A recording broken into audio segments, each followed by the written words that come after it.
Chapter 1. 2 Ships.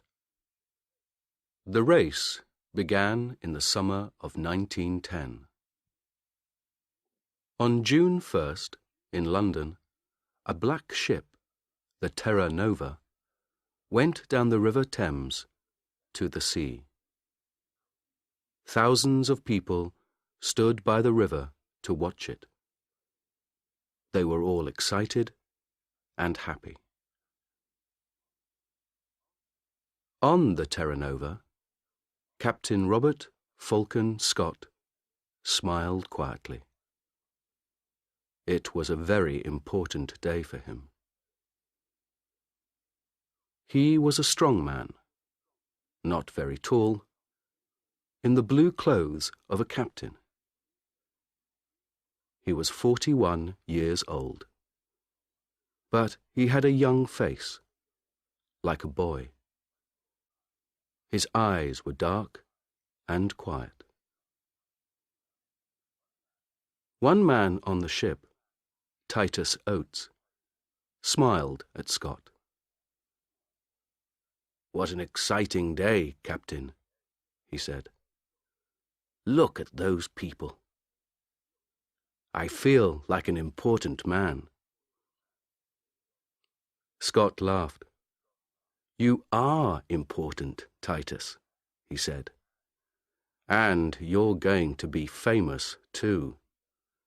We all are. Do you see this flag?" He looked at the big British flag at the back of the ship and smiled at Oates. "That flag is coming with us," he said.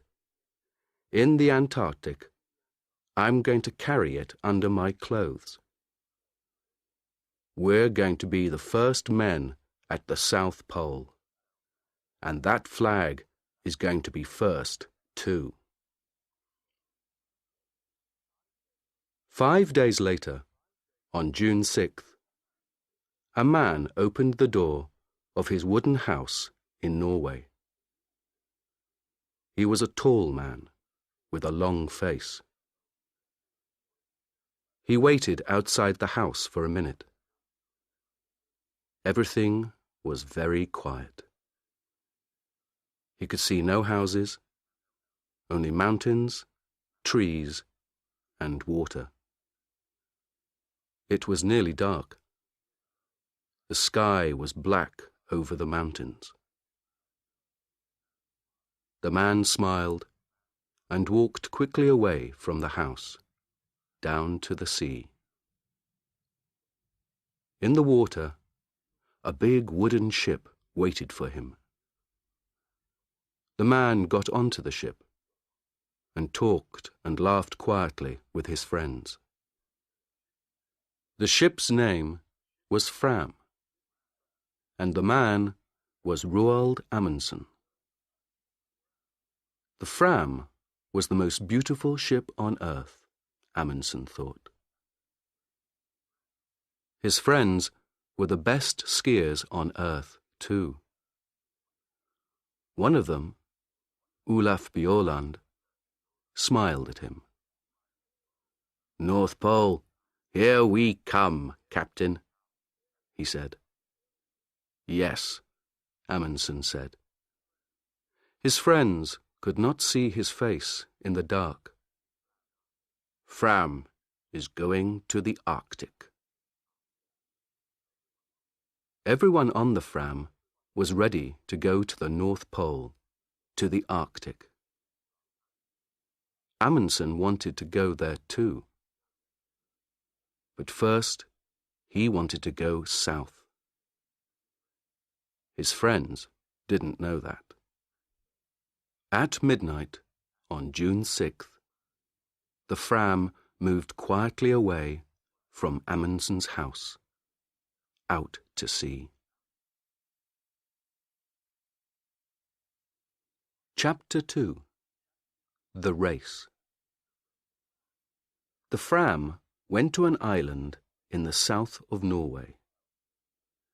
It was a very little island with only one small wooden house, 2 trees, and nearly 100 dogs.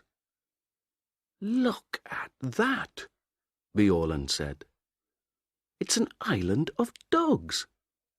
There are dogs in the water, near the trees, on the house, dogs everywhere." 2 men came out of the house. "Hassel! Lindström!" Amundsen said. "It's good to see you." "How many dogs do you have for me?" 99, Roald, said Hassel. "The best 99 dogs from Greenland. And they're very happy. They don't work, they just eat and play all day. They're having a wonderful summer here." Good, Amundsen laughed. "But that's finished now." "Hey, Bjaaland, stop laughing. Come down here and help me. Let's get all these dogs onto the ship." It was not easy.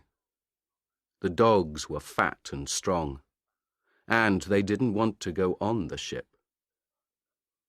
But at last, after 3 hours' hard work, all 99 were on the ship, and the Fram went out to sea again.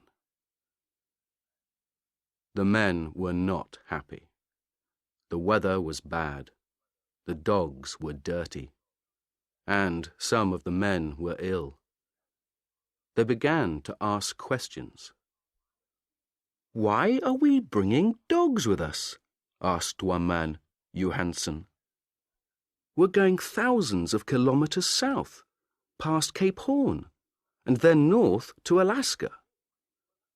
Why not wait and get dogs in Alaska?" "Don't ask me," said his friend Helmer Hansen. "I don't understand it." The men talked for a long time. Then, on September 9th, Amundsen called everyone to the back of the ship. He stood quietly and looked at them. Behind him was a big map. It was not a map of the Arctic.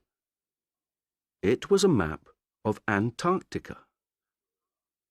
Bjaaland looked at Helmer Hansen and laughed. Then Amundsen began to speak. "Boys," he said, "I know you are unhappy. You often ask me difficult questions, and I don't answer. Well, I'm going to answer all those questions now, today. We began to work for this journey 2 years ago. Then, we wanted to be the first men at the North Pole. But last year, Perry, an American, found the North Pole. So, America was first to the North Pole, not Norway. We're going there, but we're too late." "I don't understand this," Bjaaland thought. "Why is Amundsen talking about the North Pole, with a map of Antarctica behind him?" Amundsen stopped for a minute and looked at all the men slowly. No one said anything. "We have to go a long way south before we get to Alaska," he said.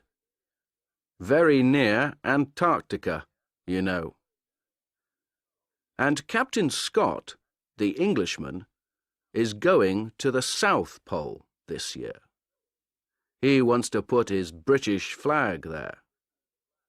An American flag at the North Pole, a British flag at the South Pole." Bjaaland began to understand. He started to smile and couldn't stop. He was warm and excited.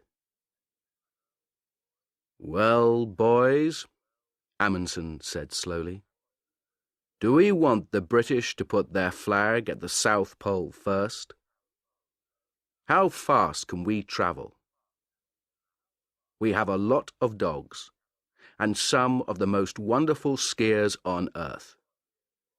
Bjorland here is the best in Norway. So, I have an idea, boys. Let's go to the South Pole and put the Norwegian flag there before the British. What do you say? For a minute or two, it was very quiet. Amundsen waited, and the men watched him and thought. Then Bjorland laughed. Yes, he said. Why not? It's a ski race, isn't it? And the English can't ski. It's a wonderful idea.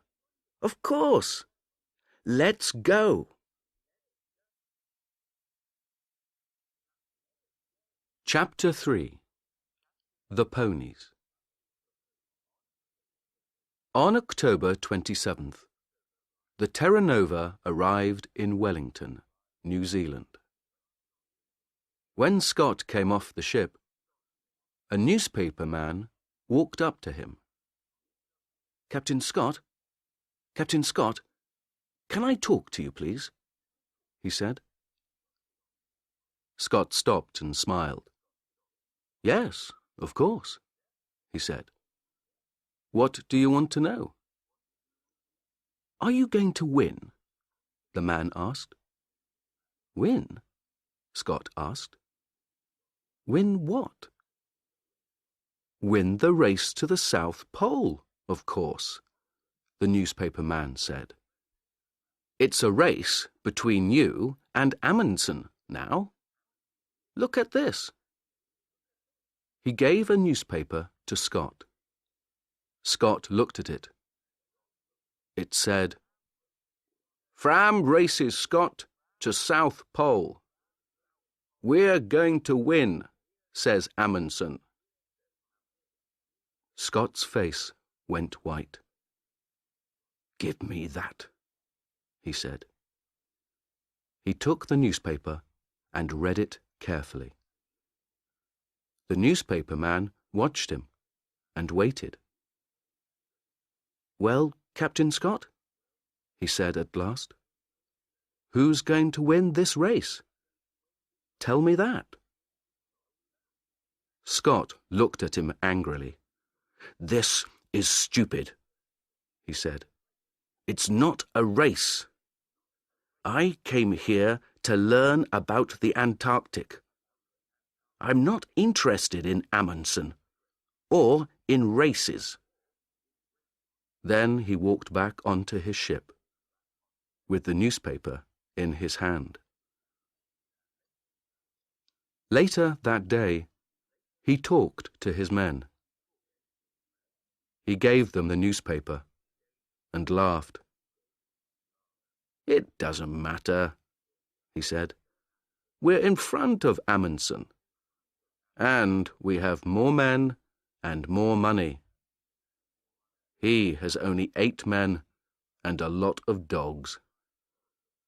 I know about dogs.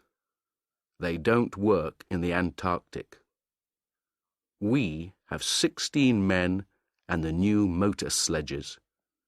They are much better.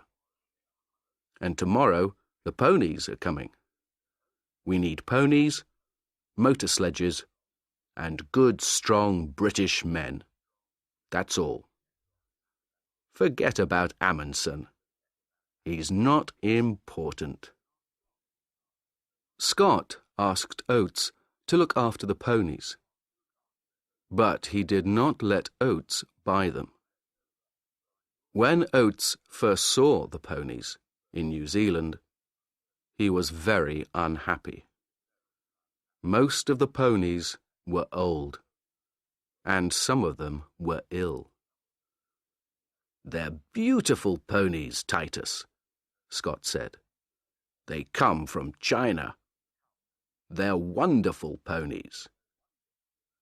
Oates looked at them angrily and said nothing.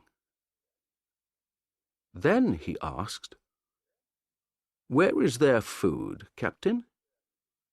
"Here." Scott opened a door. Oates looked inside. He thought for a minute. "We need more food than this, Captain Scott. These ponies are going to work in the coldest place on earth. They need a lot of food. More than this."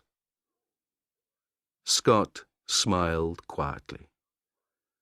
"We can't take more food on this ship, Titus. Where can we put it?" "But it doesn't matter, old boy. They're very strong ponies, you know. The best ponies on earth." Later that night, Oates wrote a letter to his mother. "There are 19 ponies on the Terra Nova now," he wrote. "All the ponies are in a small room at the front of the ship.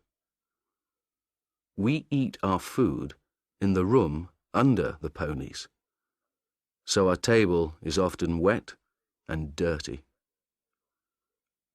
Scott makes a lot of mistakes, I think. And Antarctica is a very dangerous place.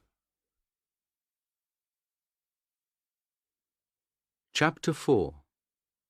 Food Depots.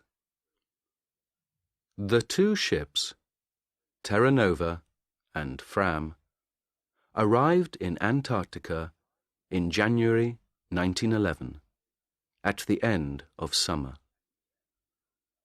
The Englishmen and the Norwegians wanted to stay on the ice all winter.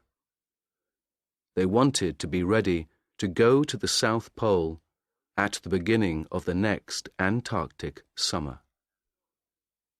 The dogs pulled the Norwegians' sledges.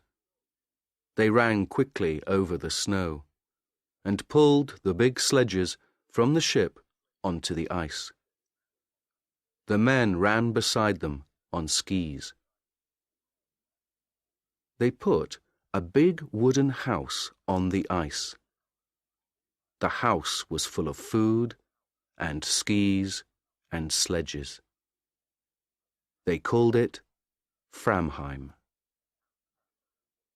Outside the house, the dogs lived in holes under the snow. When the house was ready, the men made their first journey south. Before the winter, they wanted to take a lot of food south and leave it in depots. For the long journey to the pole, they needed a lot of food, and they couldn't carry it all with them.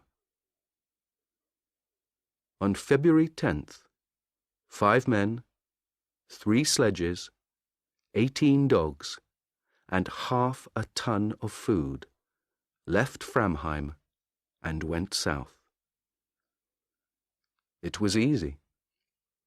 The weather was warm for the Antarctic, between -7 degrees centigrade and -17 degrees centigrade. The snow was good, and the dogs and skis went fast. They went 50 or 60 kilometers every day. After 4 days, they reached 80 degrees south and made the first depot. Amundsen made his depot very carefully. It was very important to find it again next summer. So he put a big black flag on top. Then he put 10 flags to the east of the depot, each flag half a kilometer from the next, and 10 flags to the west. So there were flags for 5 kilometers to the left of the depot and 5 kilometers to the right.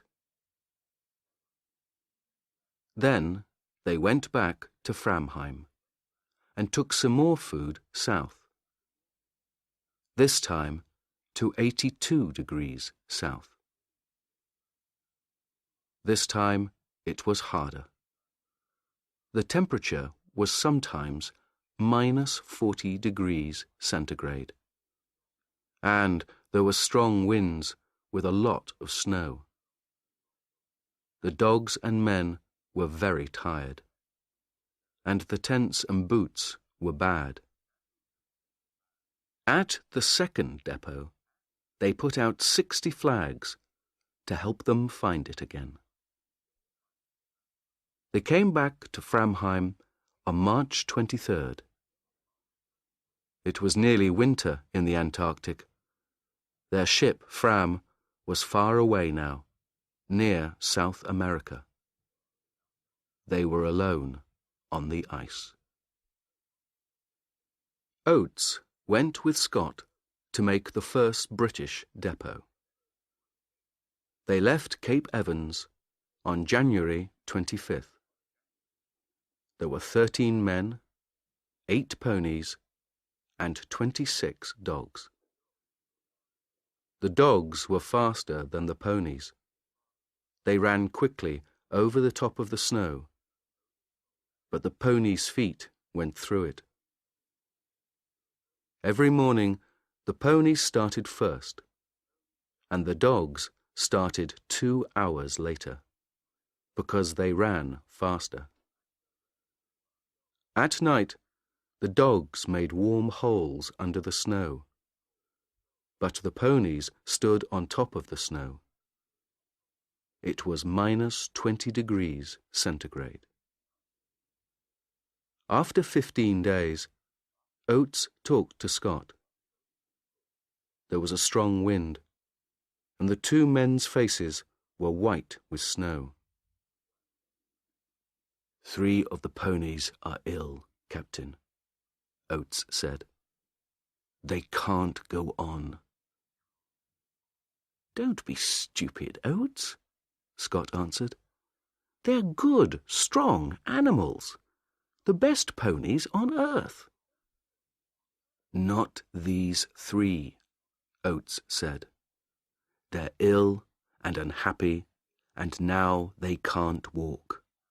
Let's kill them and leave the meat here in the snow. We can eat it, or the dogs can." "Of course not," Scott said angrily. "These ponies are our friends. They work hard for us. I don't kill my friends." 3 days later, 2 of the ponies were dead.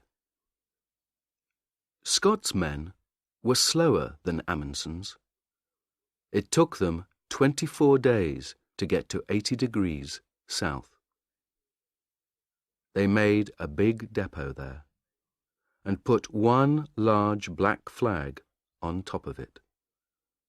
Then they went back to Cape Evans.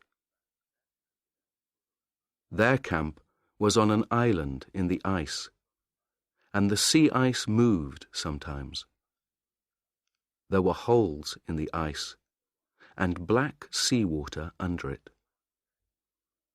One day, 7 ponies went through the ice into the sea and died.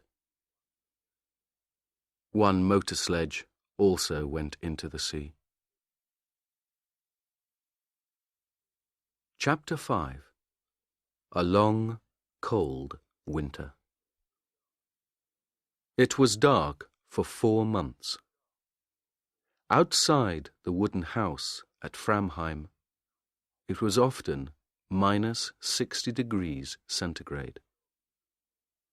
The dogs lived in warm holes under the snow. The men stayed in the house and worked in their rooms under the snow. The skis and sledges came from the best shops in Norway, but Bjaaland wasn't happy with them. He changed a lot of things on the skis and sledges. Soon, the sledges were stronger than before. The skis were better and faster too. All the Norwegians worked hard. They looked after their dogs and worked on their equipment, the sledges, skis, tents. Every day they thought about their journey to the pole and talked about it. And every day Amundsen thought about Scott. One day, in midwinter, he talked to his men. "Let's start early, before Scott," Amundsen said. "Remember, Scott has more men than us, and he has motor sledges too. Perhaps they can go faster than us." Bjaaland laughed. "Oh no, they can't go faster than me," he said. "On snow, nothing can go faster than a good man on skis." "We don't know," Amundsen said. "You're the best skier in Norway, but you get tired, and dogs get tired too. Motor sledges don't get tired. They can go all day and all night." Johansen laughed angrily. "That's stupid," he said. "Perhaps the motor sledges can go all night, but the Englishmen can't. The English can't win, Roald. They don't understand snow, but we do. And they're too slow." "Perhaps," Amundsen said, "but I want to win this race. So we're going to start early. Do you understand?" It was quiet and warm inside Framheim.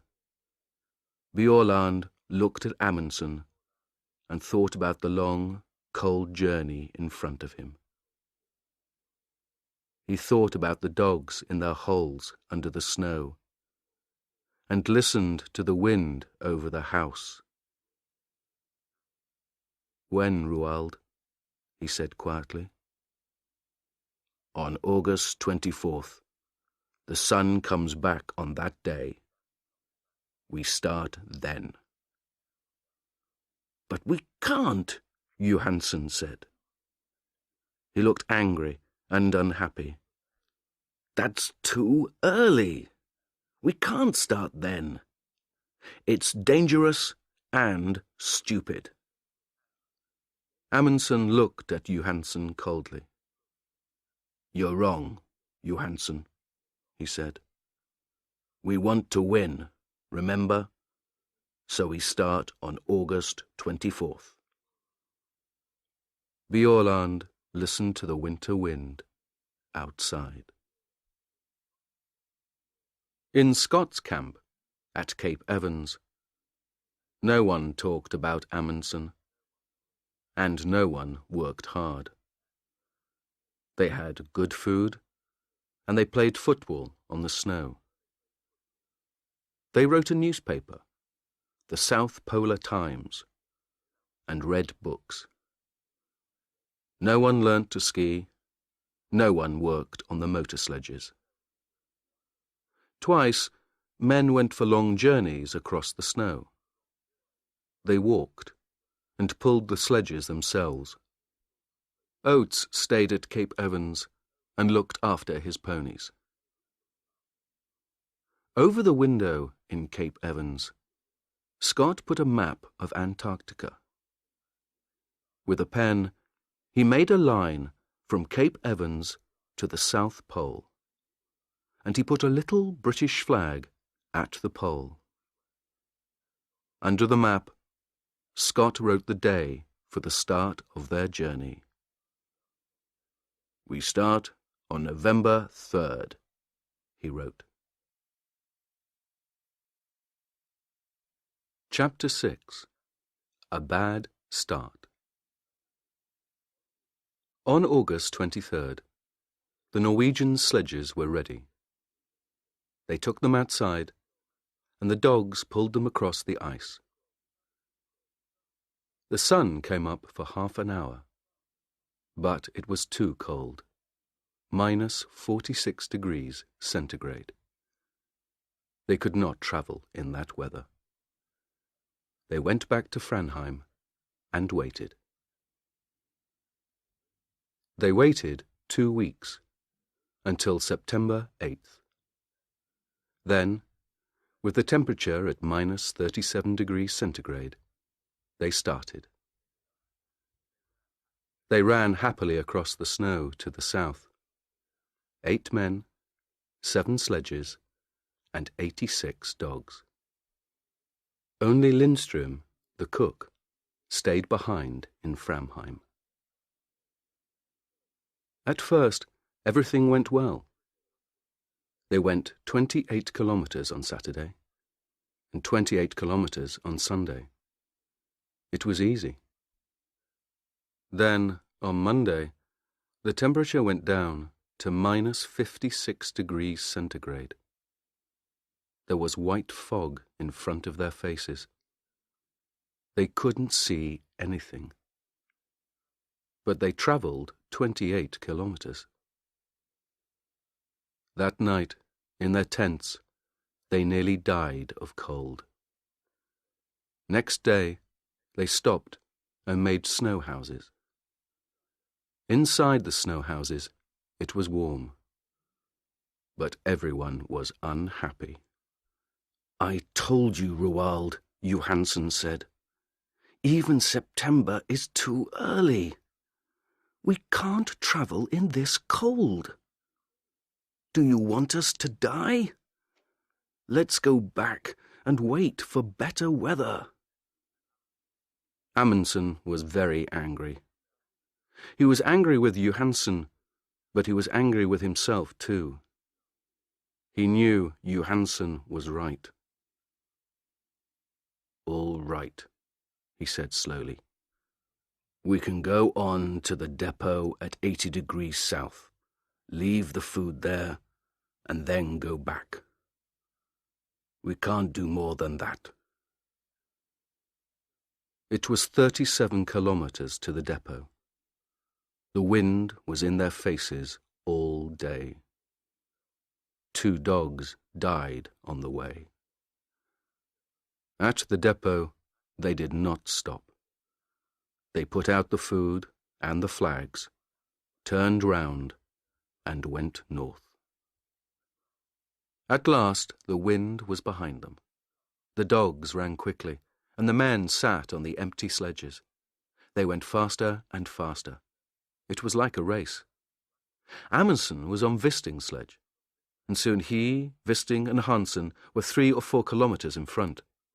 Soon they were alone. They travelled 75 kilometers in 9 hours, and they reached Framheim at 4 o'clock that afternoon. Bjaaland arrived 2 hours later with 2 more men. But the last 2, Johansen and Prestrud, went more slowly. Their dogs were tired. Their feet were wet and cold.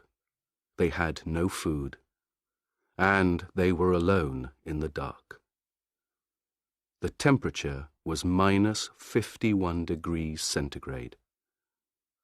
They reached Framheim at midnight. Next morning, Johansen was angry. In front of everyone, he said, "You were wrong, Roald.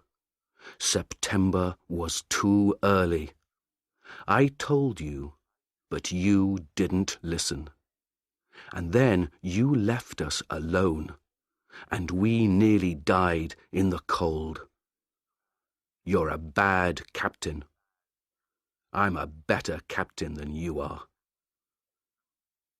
Amundsen was very angry. But at first, he said nothing, because he knew that Johansen was right. Then, that evening, he gave a letter to Johansen.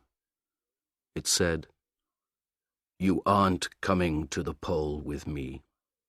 When I go south, you can take some dogs and go east to King Edward VII's land. You can go with Prestrud and Stubberud. You can be the first men to go there, but not to the South Pole. The Norwegians stayed in Framheim and waited. They lay in bed, listened to the wind outside, and thought about Scott and his motor sledges. Chapter 7. Motor Sledges and Mountains. Scott had 2 motor sledges now. They were the first motor sledges in the Antarctic, the first on Earth. On October 24th, the motor sledges started south from Cape Evans. 4 men went with them, but Scott stayed at Cape Evans for another week. Oates was unhappy. He wrote to his mother, "We had a very bad winter here. I don't like Scott. We were here all winter, but he didn't learn to ski or to drive dogs. Our equipment is bad, and he doesn't think about other people. I'm going to sleep in his tent on the journey, but I don't want to." On November 1st, Scott and Oates and 6 more men left Cape Evans with 8 sledges and 8 ponies. The ponies walked slowly because their feet went down into the snow. It was hard work for them, and they got tired very quickly. They travelled 13 or 14 kilometres in a day. Behind the ponies came Mears with 1 sledge and some dogs. Mears knew how to drive dogs. Every day, Mears started 2 hours after the ponies and arrived 2 hours before them. After 5 days, they found the motor sledges. The Norwegians began again on October 20th. There were 5 men this time: Amundsen, Bjaaland, Wisting, Harsel, and Hansen. They had 4 sledges and 48 dogs. There was a lot of wind and fog. On the first day, Wisting's sledge suddenly stopped, and the back went down. "Come on, you dogs," he said angrily. "Pull, pull." At first, nothing happened. Then, slowly, the sledge moved again. Wisting looked down over the side of the sledge. Under the snow, there was a 50-metre hole. "Did you see that?" Amundsen said. "The ice wants to eat us. Men, dogs, sledges, everything." On the 4th day, they reached the depot at 80 degrees south. There was a bad snowstorm, but they found the flags easily. Next day, the men stayed in their tents, and the dogs played in their holes under the snow. They were all happy. They had a lot of food, they had good equipment, and they were warm. They could travel fast. Next morning, the snowstorm stopped, and the journey began again. "Today, everything is wonderful," Bjaaland wrote in his diary. "But where is Scott? In front of us or behind?" There was no one with the motor sledges. They were broken. Scott looked at them angrily. "It doesn't matter," he said. "Teddy Evans and his men are in front of us. They're good men. They're pulling their sledges themselves. We can get to the pole on foot." Oates looked at Mears. Oates and the ponies were tired, but Mears and his dogs were not. The snow was home for them.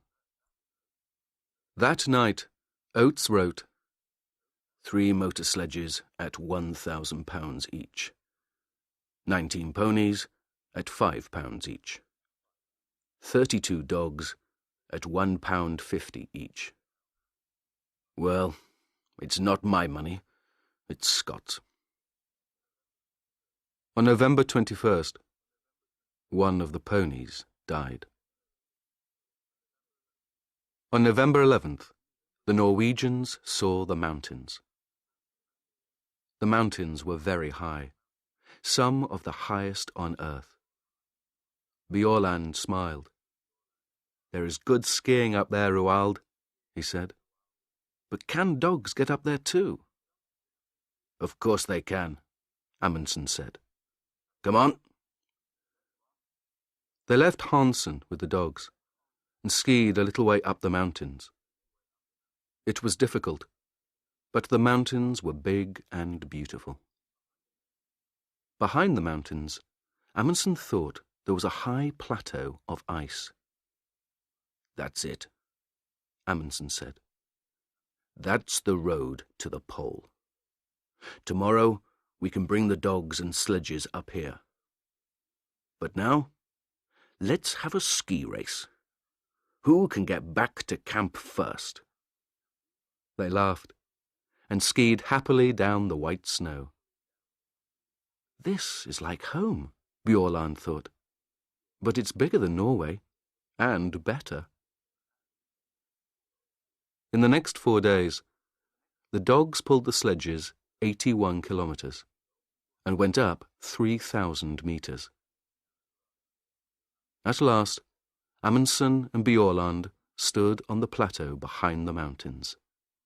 They were tired, happy men. Bjaaland looked back at the mountains. "Can a motor sledge get up here?" he asked. Amundsen smiled. "No," he said. "I don't think so. And Scott doesn't like dogs. So his men are going to pull their sledges up these mountains themselves. Would you like to do that, Olaf?" Bjaaland didn't answer. He smiled and skied happily away across the snow. Chapter 8. Across the Plateau. On November 21st, the Norwegians killed 30 dogs. "They were happy," Amundsen said, "and now they're going to die quickly. We need 3 sledges and 18 dogs to go to the pole." When the dogs were dead, the other dogs ate them. The men ate them too. They were good friends, Bjaaland wrote in his diary. And now they are good food. 2 days later, the dogs were fat. Then, in a snowstorm, they began their journey again. After the snowstorm, there was fog, and in the fog, they got lost on an ice river with hundreds of big holes in it. They could see nothing, and it was very dangerous. In 4 days, they moved 9 kilometers. "But the ice is beautiful," Bjaaland wrote. "Blue and green and white.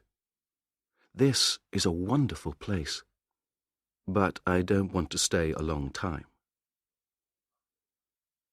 After the ice, there were strong winds and bad snowstorms. They could see nothing in front of them. But every day they travelled 25 or 30 kilometers. Then, on December 9th, the sun came out. They were at 88 degrees, 23 minutes south. 175 kilometers from the pole. 5 more long days, Bjaaland wrote. That's all now. But where is Scott? For 4 days, Scott's men stayed in their tents near the mountains. There is a bad snowstorm outside, Oates wrote. It's too cold for the ponies, and our clothes and skis are bad too. On December 9th, Oates killed the ponies. They were tired and ill, and they could not walk up to the plateau. Then Mears and his dogs went back to Cape Evans. We can pull the sledges ourselves, Scott said. We can do it. We're all strong men. There were 2 sledges and 8 men. They went 24 kilometers a day. On December 31st, Scott said to Teddy Evans and the men on the second sledge, You can't ski well. Leave your skis here. So they pulled their sledge 24 kilometers without skis. Next day, Scott went to Teddy Evans's tent. You're ill, Teddy, he said. You can't come to the pole. Take 2 men and go back. Tomorrow. Teddy Evans was very unhappy. 2 men, Captain, he said. Why not 3? Because Bowers is going to come with me, Scott said. He's strong. We need him. But you have food on your sledge for 4 men, not 5, Evans said. And Bowers has no skis. I'm the captain, Teddy, Scott said. You do what I say. Take 2 men and leave Bowers with me. Oates wrote to his mother. I'm going to the pole with Scott. I am pleased and I feel strong. But in his diary he wrote, My feet are very bad. They are always wet now, and they don't look good. On January 4th, Scott's men left Teddy Evans and went on. Scott, Oates, Wilson, and Edgar Evans had skis, but Bowers did not. They were 270 kilometers from the pole. December 14th, 1911, was a warm, sunny day. 5 Norwegians skied over the beautiful white snow. It was very quiet. No one spoke. They were excited and happy. 6 more kilometers, Bjaaland thought. Is there a British flag? I can't see a flag, but... Look, Hassel said. What's that over there? Bjaaland left his sledge and skied quickly away over the snow. What is it? He thought. Is it? No. It's nothing, he called. There's nothing there. Nothing. 3 kilometers. 2. Roald, Hansen called to Amundsen. Go in front of me, please. It helps my dogs. That's not true, Bjaaland thought. His dogs are running well today. But Hansen wants Amundsen to be first. The first man at the South Pole.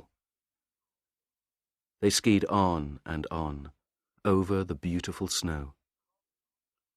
Stop, Amundsen said. He waited quietly for his men. This is it, he said.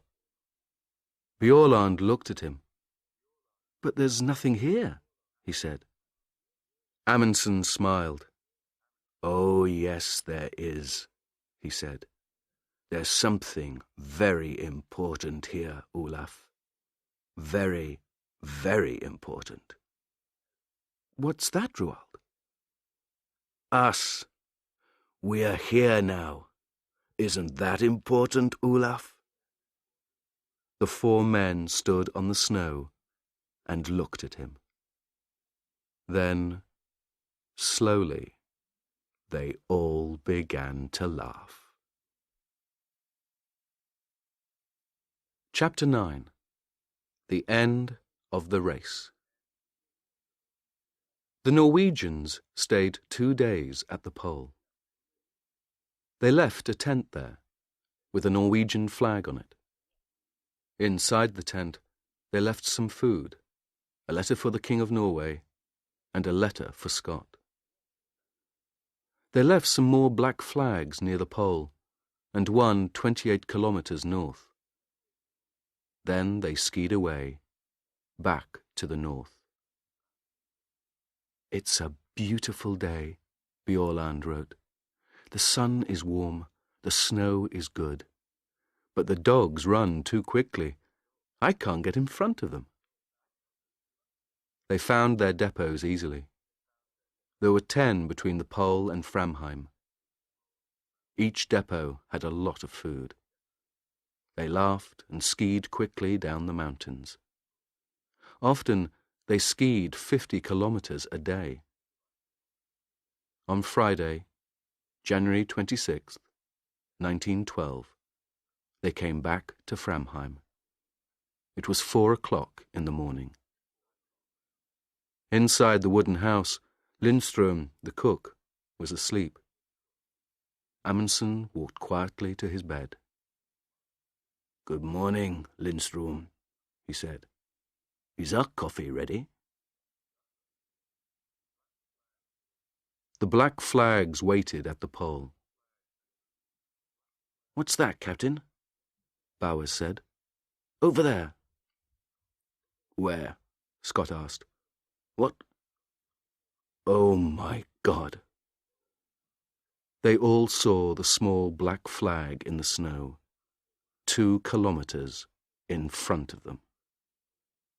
Slowly, they pulled their sledge to it. Next day, January 17th, 1912, they found the tent and the Norwegian flag. Near it, Scott took the British flag from under his clothes and put it up. In his diary, Scott wrote, "This is a very bad day. We are all tired and have cold feet and hands. It is minus 30 degrees centigrade, and there is a snowstorm. Great God, this is an awful place." They turned north. 5 tired, unhappy men in the coldest, emptiest place on earth. On March 13th, 1912, Scott's wife, Kathleen, looked at her morning newspaper. "Norway's flag at South Pole," it said. She looked at it for a long time, and then began to cry. "What's the matter?" her friend asked. "My poor, poor husband," Mrs. Scott said. "What's happened to him? Where is he now?" Scott's men were always hungry. There were not many depots, and they were difficult to find. "We need to find the next depot today," Oates wrote. "But how can we find one black flag in all this snow? It's very difficult. And there is food for 4 men, not 5. They were all tired and ill, too. Oates's feet were black now, and he could not feel them. On February 16th, Edgar Evans died. On the 17th, they were past the mountains. At the depot there, they ate one of the dead ponies. Then they went on. 10, 11, 12 kilometers a day. They were ill because their clothes were not warm, and they didn't have much food. The temperature was sometimes minus 40 degrees centigrade. On March 7th, Scott looked at Oates's feet. They were big and black. "I can't pull the sledge now," Oates said. "It's very difficult to walk. Am I going to lose these feet, Captain?" Scott looked at Oates's feet and said nothing. On March 9th, they found another depot, but there was not much food. Slowly, they walked on. Oates's feet were worse every day. March 17th was Oates's birthday. He was 32. He lay in the tent and listened to the wind outside. He was very cold, very hungry, and very, very tired. He wrote a letter to his mother and gave it to Wilson. Then he got up and opened the door of the tent. He stopped in the door for a minute. Scott, Wilson, and Bowers looked at him. They didn't speak. "I'm going outside for a minute," Oates said. "I may be some time." They didn't see him again. At Cape Evans, the Englishmen waited. On December 11th, Mears and the dogs came back. On January 3rd, Teddy Evans and his 2 men arrived at Cape Evans. The Terra Nova came and went. Winter began. Scott did not come. The Englishmen waited all winter at Cape Evans. Then, on October 26th, 1912, they started for the south. 2 weeks later, they found a tent. There were 3 bodies in the tent: Scott, Wilson, and Bowers. They put the bodies under the snow. Then they took the men's letters and diaries and went north to Cape Evans again. In Scott's diary, they read, "Oates died like a good Englishman. We all did. Please, remember us and look after our families. We did our best." No one found Oates's body, but he is there, somewhere, under the snow and the wind, in the coldest, emptiest place on earth.